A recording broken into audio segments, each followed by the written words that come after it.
So eto na nga po mga idol, Los Angeles Lakers gagamitin na ang second at third unit nila sa Game 2 kontra sa Minnesota. Luka Doncic at Anthony Davis, perfect tandem at magpapalakas sa Lakers kapag bumalik si AD dito sa Lakers. And bago natin yan ipagpatuloy pag-usapan kaibigan, please huwag niyo munang kakalimutan na mag-like and subscribe sa ating YouTube channel. Maraming salamat po mga kaibigan. Aminado naman talaga etong si LeBron James na kinulang sila sa malakas na opensa at depensa para talunin ang Minnesota Timberwolves sa Game 1 dito nga po sa playoffs, no? At kahit naman si JJ Redick, no, aminado siya. Hindi naman natin sinasabi na bigay o benta yung naging laban mga kaibigan sa Game 1 dahil home court mismo ng Los Angeles Lakers. At syempre playoffs yan mga kaibigan ang pinag-uusapan dito.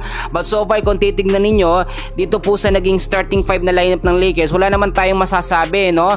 Original na starting 5 yan at malakas naman. Yan yung starters ng Lakers mga idol, which is available naman talaga lagi. Si Rui Hachimura, si LeBron James mga idol, etong si Jackson Hayes, Luka Doncic at si Austin Reeves. Pero baka nakakalimutan nyo mga idol, meron pang second at third unit ang Los Angeles Lakers na hindi nila masyadong napaglaro sa Game 1 at mabibigyan ito ng mahabang playing time sa Game 2 kontra nga po sa Minnesota Timberwolves.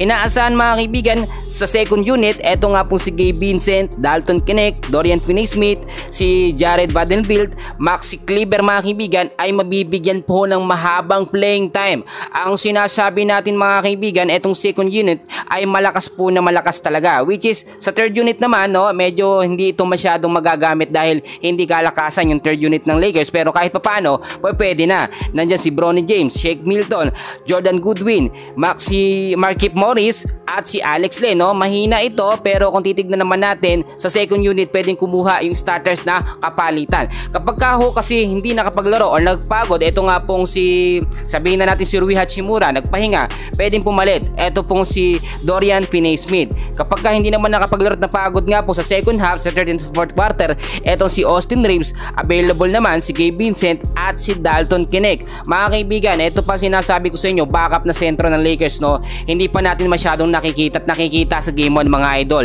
Maxi Kleber mga kaibigan, ang kapalitan nga po nito nga pong si Jackson Hayes. Aasahan natin yan. Bukod ho mga kaibigan sa sinasabi natin, may chemistry na itong si Maxi Kleber dito nga po kay Luka Doncic. Nagkasama na sila sa Dallas mga kaibigan, malakas dumipensa ito. Pero kung ikukumpara naman natin dito kay Jackson Hayes, halos magka-level lamang sila ng galing mga kaibigan. Kaya nga yung Twin Tower, no, hindi imposibleng mangyari yan. So inaabangan natin yan mga kaibigan. Alam ko merong kumukontra dito sa Twin Tower na sinasabi natin, pero baka magulat na lamang kayo sa ilineup nga po ni JJ Redick sa Game 2 kontra nga po sa Minnesota Timberwolves. Mga idol, ito pa ang napakaganda nating balita. Alam nyo ba ang nangyayari ngayon dito nga po kay Anthony Davis, no?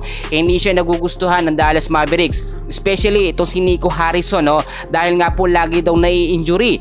Kapag may mga crucial intense game, laging hindi napapakinabangan. Pero ang Los Angeles Lakers sobrang nakikinabang at busog na busog ngayon sa mga puntos na ginagawa nga po nitong si Luka Doncic. Ngayon, sino ang lugi mga idol? Ang Dallas Mavericks. Dapat ba tanggalin na si Nico Harrison at palitan mga kaibigan ng ibang GM, o palitan o alisin naman ito nga pong si Anthony Davis? Pero ang nakikita natin dito mga kaibigan, hindi nagugustuhan ni AD na maglaro po sa Dallas, no, dahil wala ho doon ang chemistry na kanyang hinahanap, kundi nasa Los Angeles Lakers nga po. May mga pagkakataon mga kaibigan kapag hindi na pumirma, no, ng extension contract po etong si AD dito nga po sa Dallas Mavericks, baka bumalik na siya dito nga po sa Los Angeles Lakers. At sinasabi natin na pinakamatinding duo na mangyayari nga po sa NBA, etong si Luka Doncic at Anthony Davis ay mangyayari dito po sa Lakers. So mga kaibigan, mas lalakas ang Lakers pero hindi naman natin aasahan na makakapaglaro o lalakas ang Lakers ngayong playoffs, no?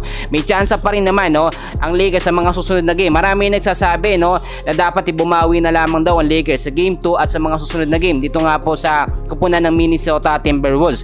Pero may chance pa rin, no? Aabot pa tayo mga kaibigan ng Game 7 and hopefully sa mga susunod na game ng Lakers ay magsunod-sunod na po ang kanilang pagkapanalo. Ngayon, nakita natin ano ba ang problema ng Los Angeles Lakers, kung bakit sila natalo at tambakan po ng ilang puntos ditong Minnesota Timberwolves. Unang-una mga kaibigan ko, mahina ang depensa ng Lakers. Nakita nyo si Jackson Hayes, no? isang puntos lamang ang naitala niya doon nga po sa first half ng game. 8 minutes lamang kanyang naitala at pinalitan po agad siya ni Dorian Finney-Smith. Mga kaibigan ko, kapag ganyan kasi ang mangyayari sa game 2, mas lalong hihinat matatalo nga po ang Los Angeles Lakers. Kaya nung una sinasabi ko pa lamang sa inyo, nakakapagtaka no kung bakit yung mga legit nga po na sentro o yung maaasahang sentro ng Lakers ay inalis po nito si JJ Redick. Sino-sino ba yon? Ito po si Trey Jemison at si Christian Coloco. Yung mga player na yan kahit papano malaki ang naiaambag niyan mga kaibigan. Si Trey Jemison matakas sa foul. Etong si Christian Coloco napaka-agresibo ng kumilos. Pero ang iniwan si Alex Len na wala namang napapatunayan mga kaibigan, takot na takot ng magnak at nasa third unit pa ng Los Angeles Lakers. Mga kaibigan ko, bukod ho sa sinasabi natin no, na mahina sa depensa ng Lakers ngayon, yung mga turnovers nangyayari madalas no, nasa Lakers na ang bola, napupunta pa sa kalaban, which is yan naman talaga usually ang sakit nga po ng Los Angeles Lakers. Hindi rin masyadong nabigyan ng appearance yung mga shooting guard ng Lakers no, tulad na lamang ni Gabe Vincent, si Dalton Knecht, which is yung mga player na yan gumagawa ng mga puntos no, at kung minsan mga kaibigan lagi sa ilalim ang tira ng Lakers. Ang mga bantay ng Minnesota nandiyan lang mga kaibigan, natatangkad pa, nahihirapan ngayon ng Lakers. So abangan natin sa next game ng Lakers mga idol, game 2 kontra sa Minnesota. And please huwag niyong kakalimutan na mag-like and subscribe. Maraming salamat po.